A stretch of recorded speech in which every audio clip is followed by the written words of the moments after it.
우리 오늘 3월 22일 월요일 아침입니다. 우리 함께 말씀 보겠습니다. 마태복음 25장 14절부터 30절까지 말씀입니다. 여러분들 오늘 지금 24장과 25장 계속 이어지고 있는데요. 비유가 지금 계속 등장하고 있는 거 여러분 눈치채셨죠? 첫 번째 비유는 노아의 비유였습니다. 노아의 비유에서 우리가 하나 깨달은 것은 뭐죠? 그가 구원받은 것, 그와 그의 가족이 구원받은 것은 때를 알았기 때문이 아니라 하나님의 경고에 늘 깨어있고 준비했기 때문이다라는 거예요. 그 준비에 대한 모티브가 이제 막 시작이 되었습니다. 그리고 어제 본문에도 사실 나오는데 어제 본문에도 토요일 본문에 나왔던 표현이 있습니다. 그런즉 깨어있으라. 어제 주일 본문 잠깐 보실까요? 25장 13절 보면 그런즉 깨어있으라. 그리고 토요일 본문도 보면 마태복음 24장 42절 아마 밑줄 그어 놓으셨을 겁니다. 새벽에 저희와 함께 묵상하신 분들은 42절 그러므로 깨어있으라 어느 날에 너희 주가 임하는지 너희가 알지 못함이라.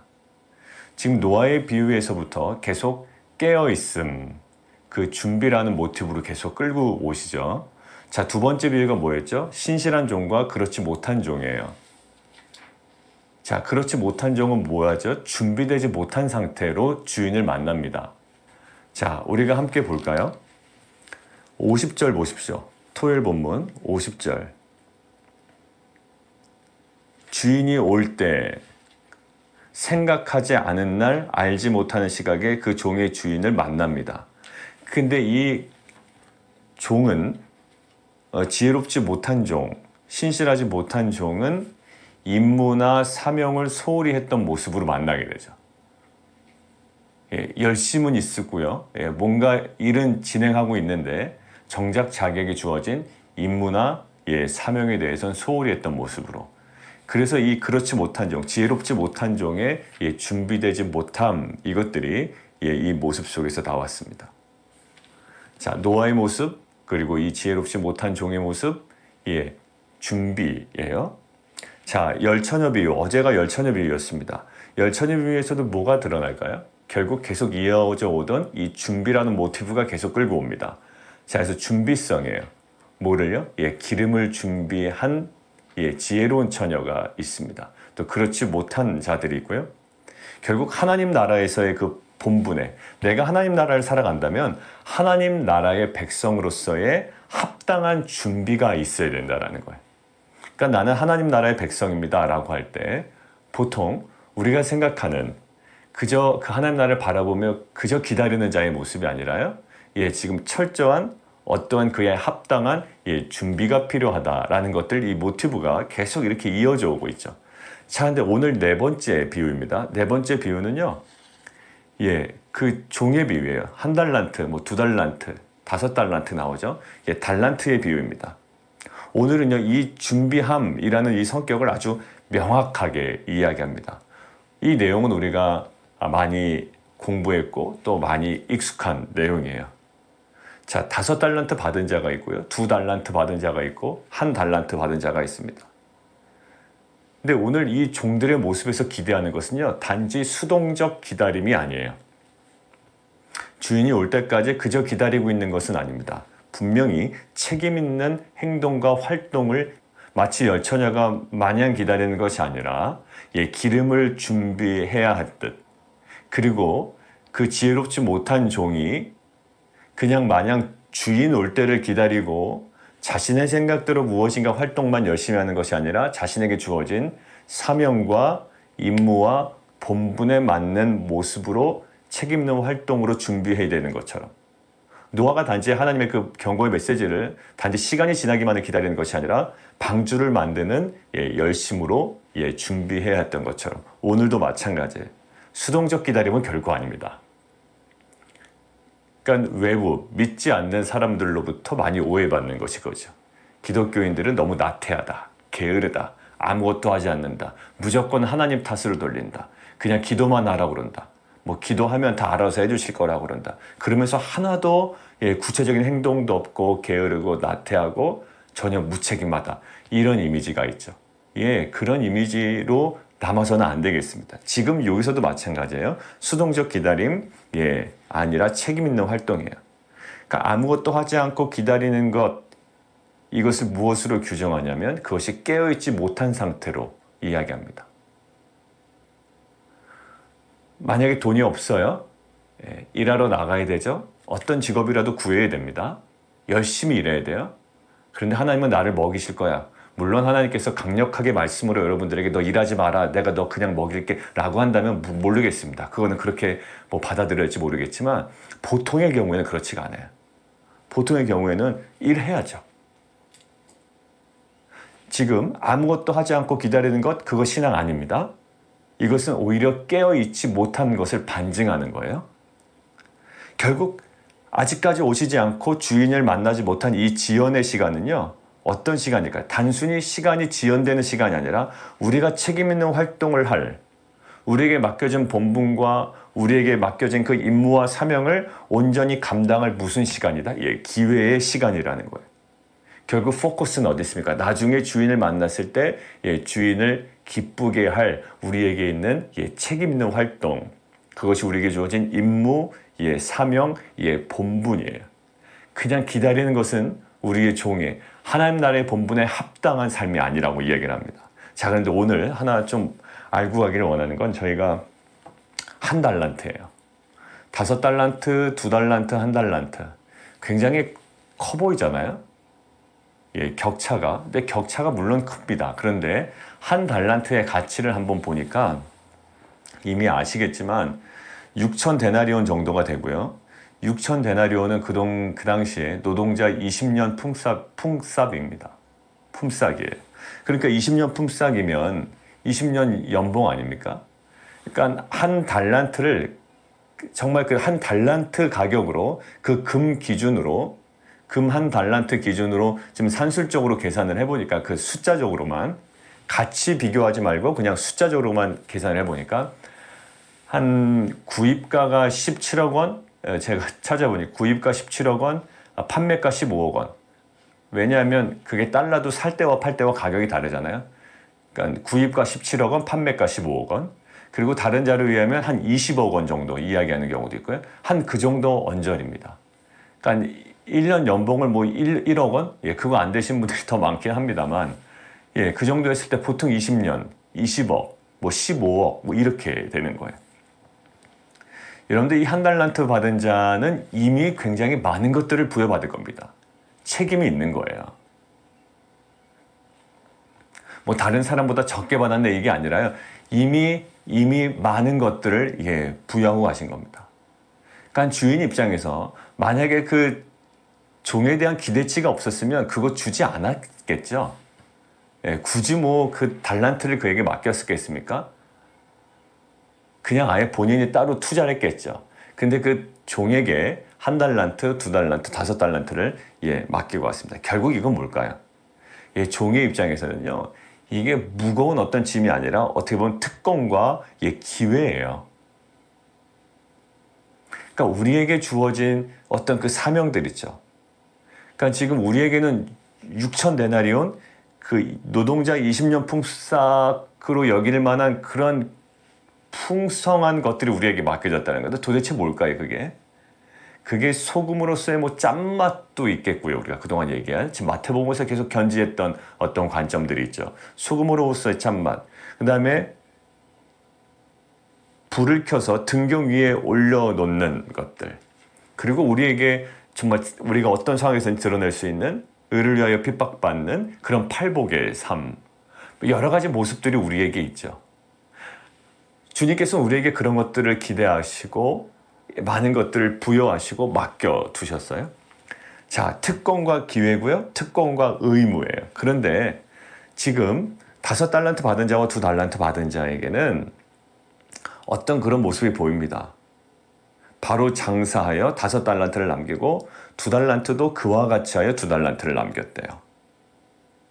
야, 수완이 좋구나. 아니에요. 여러분들 그 17억 원, 15억 원, 20억 원 뭐 그게 중요하지 않겠지만 여러분들 그것들을 할 수 있는 것들이 너무나도 많지 않겠습니까? 자, 그런데 지금 주인이 돌아와서 하는 멘트가 좀 특별해요. 저한텐. 뭐라고 이야기하냐면 20절 5달란트 받은 자는 5달란트를 더 가지고 와서 주인에게 이릅니다. 5달란트 주셨는데 5달란트를 남겼습니다. 그럼 얼마예요? 20억 원으로 하면은 100억 원 정도 되는 거 아닙니까? 5달란트가? 그러면 100억 원을 받았는데 200억 지금 가지고 온 거 아니에요? 예, 그런데 21절 주인이 이렇게 얘기합니다. 잘하였도다 착하고 충성된 종아, 내가 얻은 일 밑에 쭉 거놓으시죠. 적은 일이라는 거예요.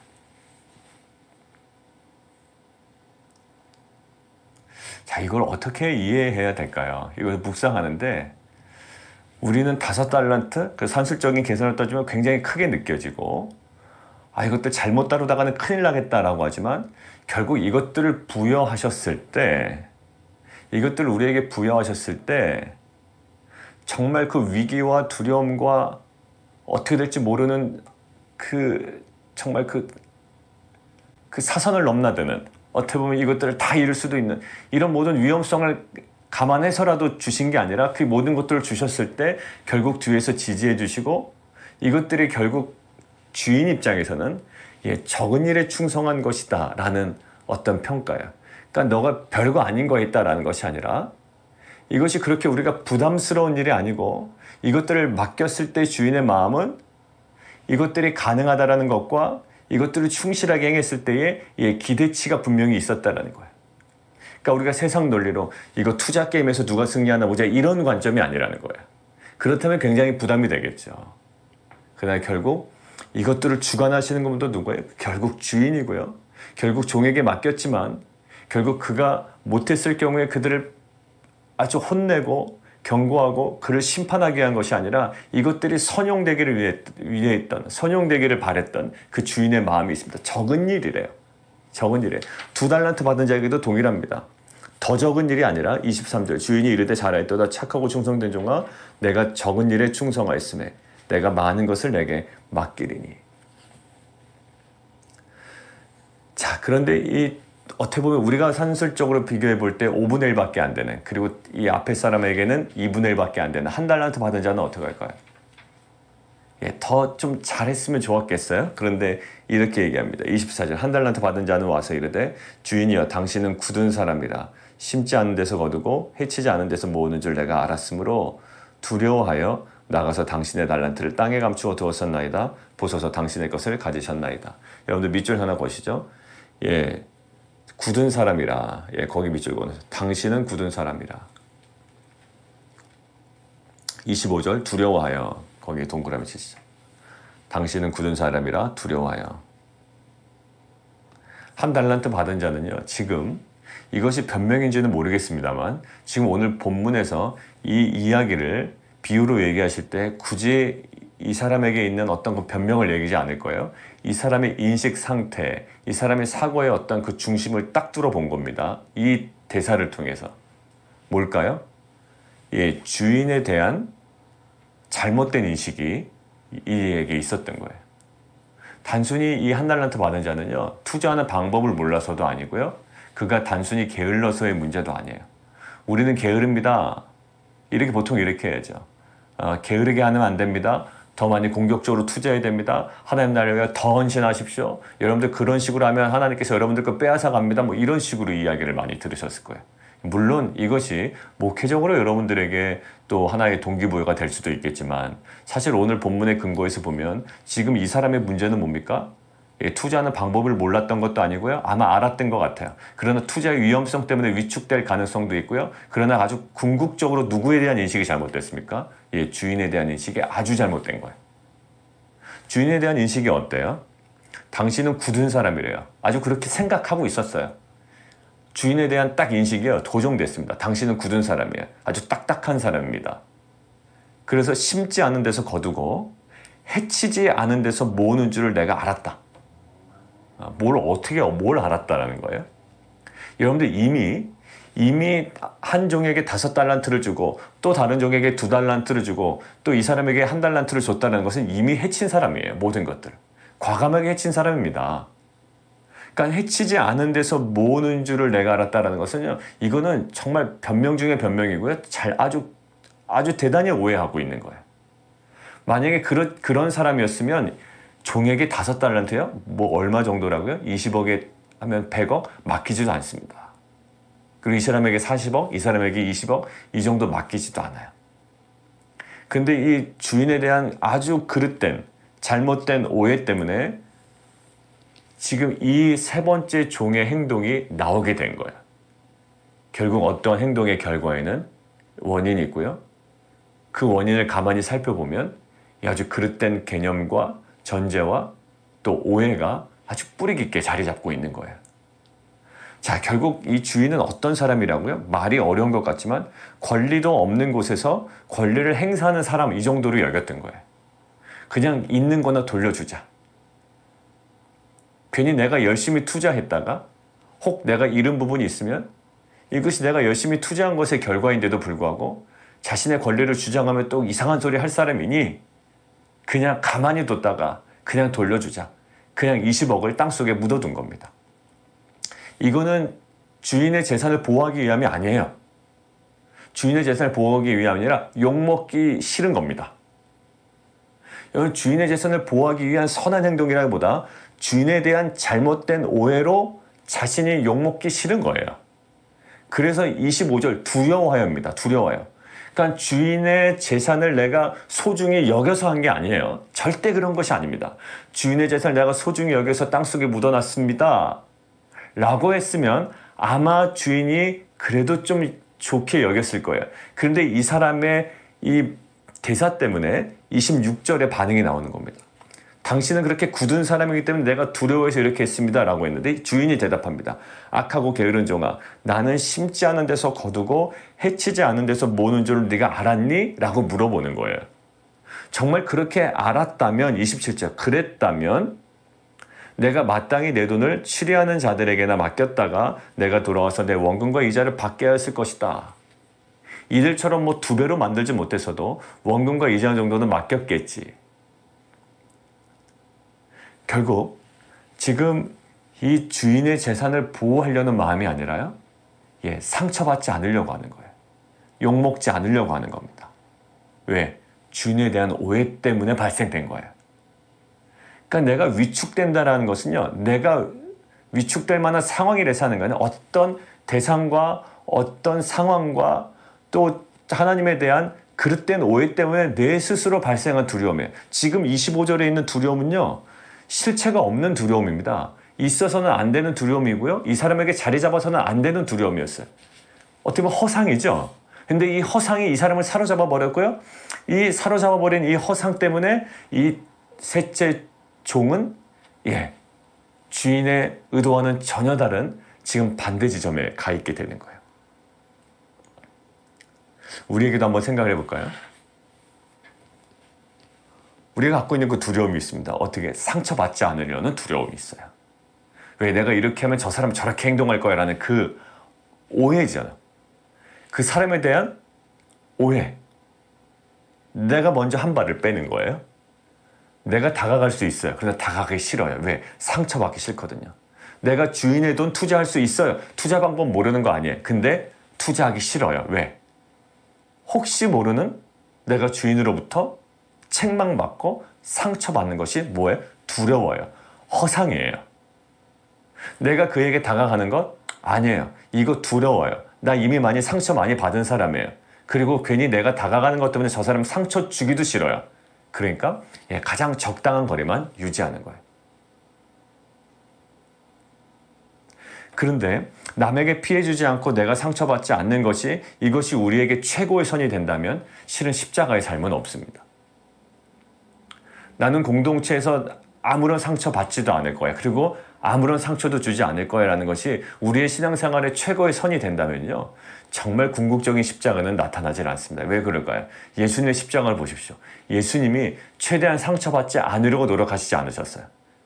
굉장히 상처받을 상황, 그런 상황에 노출될 수밖에 없는 그런 여지가 있음에도 불구하고 예수님은 그 길을 가셨고 그들에게 다가가셨고 그들 앞에 서셨다고요. 왜냐하면 상처받지 않으려고 한다면요, 그들 앞에 나타나지 않으면 돼요. 사도 바울도 마찬가지입니다. 나는 사역하면서 상처받지 않을 거야. 나는 주님의 영광스러운 사역을 하면서 그 인간적인 상처받지 않고 상처도 주지 않을 거야 라고 했다면 고린도 전후서라는 서신도 나오지 않았어요. 얼마나 거기 상처가 많아요. 서로 상처를 주고받고 그 쓴소리가 나오고 막 이런 일이 있답니다. 우리가 봤잖아요. 신약 저기 할 때요. 그런데 사도 바울에게는 상처를 주지 않는 것, 상처를 받지 않는 것, 이것이 그에게 최고의 선은 아니었다고요. 내가 굳이 받아도 내가 상처를 조금 줄지언정, 그러나 하나님께서 이루시려고 하는 그 정말 주인이 원하는 그 과감한 투자, 책임 있는 행동, 그걸 아낌없이 하고 있어요. 그래서 때로는 상처를 받고 매도 맞고 오해도 받고 때로는 욕도 먹고 이것들을 감당합니다. 만약에 예수님이 상처를 주지도 않고 받지도 않겠다라는 어떤 그런 관점에서의 공생의 사역을 하셨다면 아마 십자가의 그 영광스러움은 예수님의 삶 가운데 나타나지 않을 거예요. 그리고 마지막 결산할 때가 왔을 때 결국 예수님의 죽음을 통하여 어떤 일이 벌어지나요? 부활과 생명과 영생이라는 놀라운 하나님의 구속사가 성취되죠. 언제요? 과감한 책임 있는 행동, 내가 상처받지 않겠다, 상처 주지 않겠다, 이런 어떤 가장 소극적인 행위가 아니라 가장 적극적이고 책임 있고 또 나에게 주는 특권과 기회요 권리임을 알고 그 길을 아주 담대하게 걸어가는 뭘까요? 소금 짠만 내고요. 또 불을 켜서 등경 위에 두고요. 또 의를 위하여 내가 핍박받으면 피해 다니는 것이 아니라 거기를 위해서 우리가 그 자리에 당당하게 서 있고요. 이 모든 것들이 우리에게 원하시는 한 달란트를 사용하는 우리의 삶의 모습이 아닌가 생각이 듭니다.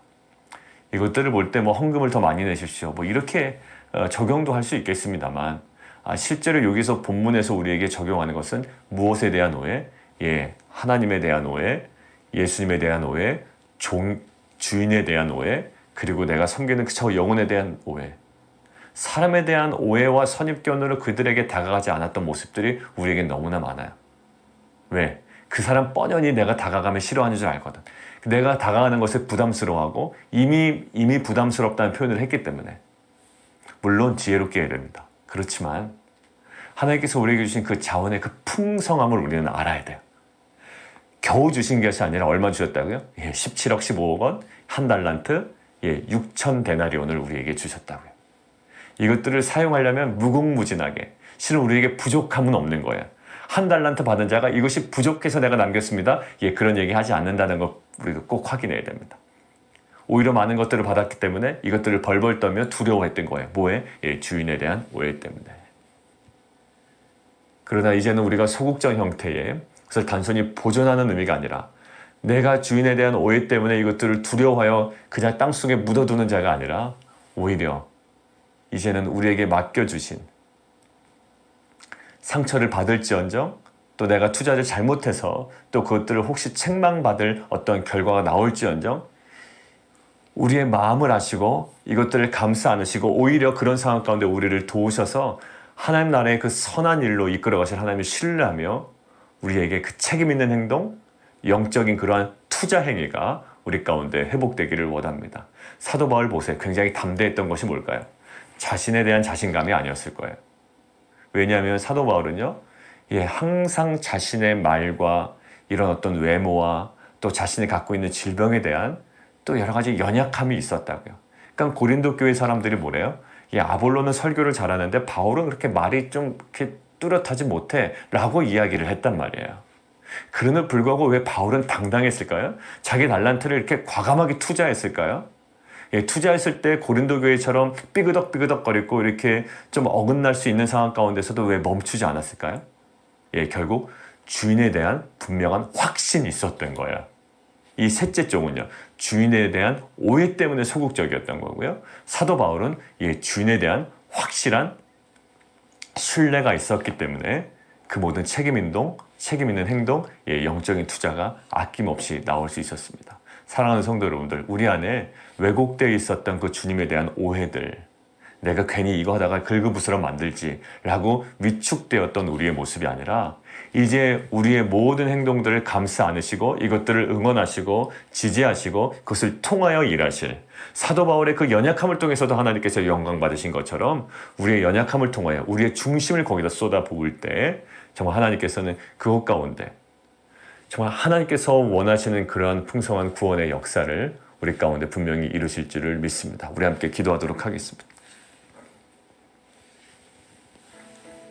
이 시간 우리 함께 기도해 볼까요? 우리 함께 기도하는데 결국 남에게 피해 주지 않고 내가 상처받지 않는 것이 최고의 선이었다면 예수님의 십자가는 없었을 겁니다. 우리에게 과감한 영적인 투자라는 거예요. 이것은 뭐의 헌금의 많고 적은 문제가 아닙니다. 전혀 다른 문제고요.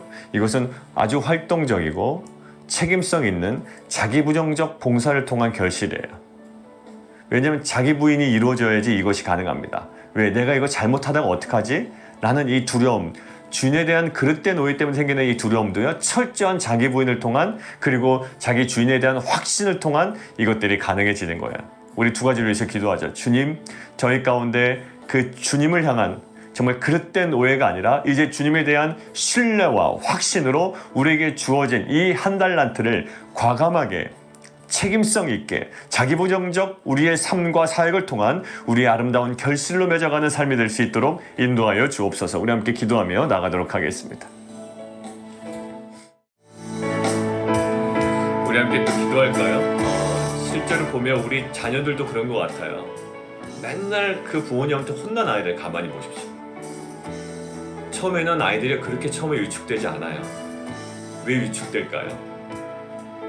뭐만 하면 실수하면 혼나는 거예요. 부모가 두고 못 봅니다. 왜 그랬냐고 그러고 왜 그렇게 했냐고 그러고. 여러분들 그렇게 자꾸 혼난 아이들은요 위축돼요. 나중에 아무것도 못합니다. 가만히 있게 돼요. 시키는 일만 해요. 안전한 데로 가요. 여러분들 그 자녀 생각해보세요. 얼마나 애처로워요. 여러분들 오늘 거꾸로 좀 대입해서 기도했으면 좋겠습니다. 그 자녀에게 무엇이 문제일까요? 그 자녀에게 제가 보기엔 분명히 달란트가 있는 자녀고요. 부모에게 하나님께서 그 자녀에게 하나님의 형상을 주셨다고. 근데 하나님의 그 거룩한 창조의 형상을 뭐해? 부모가 다 짓눌러 버린 거죠. 때마다 혼내니까, 때마다 야단치니까, 뭐라고 윽박지르니까 그것이 누른겨워요. 결국 그 자녀들에게 뭐가 있을까요? 그릇된 부모에 대한 인식 때문에 애들이 어떻게 위축돼 버립니다. 이제 거꾸로 우리가 반대로 좀 기도했으면 좋겠습니다. 우리가 자녀를 대할 때 여러분들이 리더 입장이라면, 또 직장의 상사라면, 아니면 사업체 이끌어가는 여러분들 리더라면 어떤 자리든지 여러분들 리더 자리에 있어요. 부모로서의 자리, 어떤 리더로서의 자리.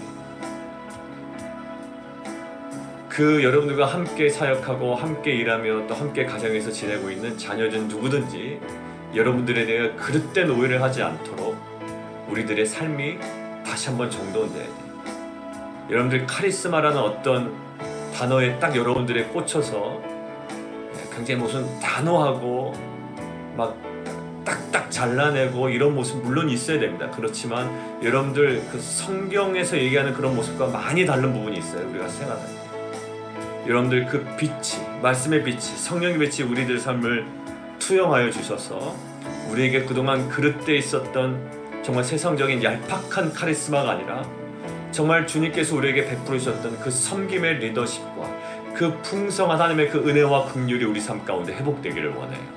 자녀들에게 또 우리 동료들에게 우리 함께 기도하며 나아가도록 하겠습니다.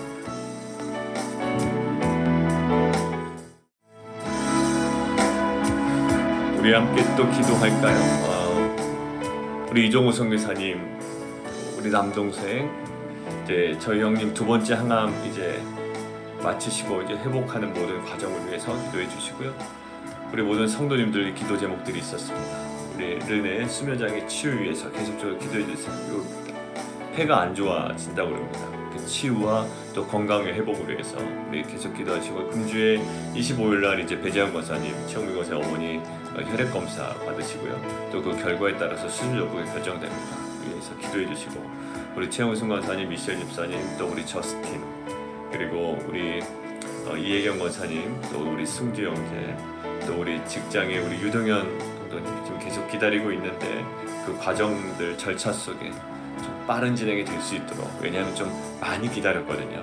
기다려서 우리가 좀 기도하고 있습니다. 그래서 좀 계속적으로 기도해 주시고, 어제 우리 안정호 집사님 댁에서 이렇게 그 아이들 40일 끝난 이후에 서로 좀 격려하고 또 이런 시간을 가졌는데 그렇게 이렇게 적지 않은 분들이 이렇게 오셔서 서로 이렇게 좀 나누고 오랜만에 좀 교제할 수 있었습니다. 정말 그 한 분 한 분들의 삶 가운데 정 하나님 그 성도 간의 교제가 우리 가운데 온라인이든 오프라인이든 정 하나의 기도의 끈으로 또한 서로의 그 격려와 나눔으로 하나님 끊어지지 아니하도록, 그로 인하여 주의 마음이 구원받은 귀한 공동체 될 수 있도록 우리 함께 기도해 주시면 좋겠습니다. 함께 기도하며 나가도록 하겠습니다.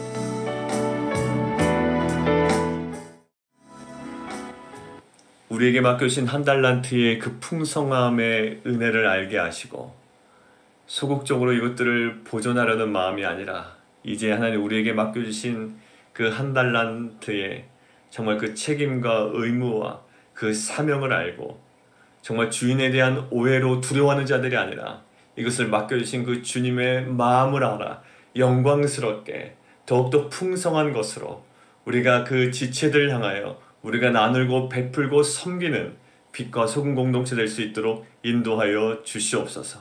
특별히 한 주간의 삶 가운데 우리 성도들의 모든 현장 속에 주님 함께 하시고 때마다 주님께서 음성으로 다가가 주셔서 하나님 우리의 발의 등이요 그 성도님들의 길의 빛이신 그 주님의 그 말씀으로 날마다 우리의 인생을, 우리 성도님들의 삶을 새롭게 하여 주옵소서. 예수 그리스도 이름으로 감사하며 기도드리옵나이다.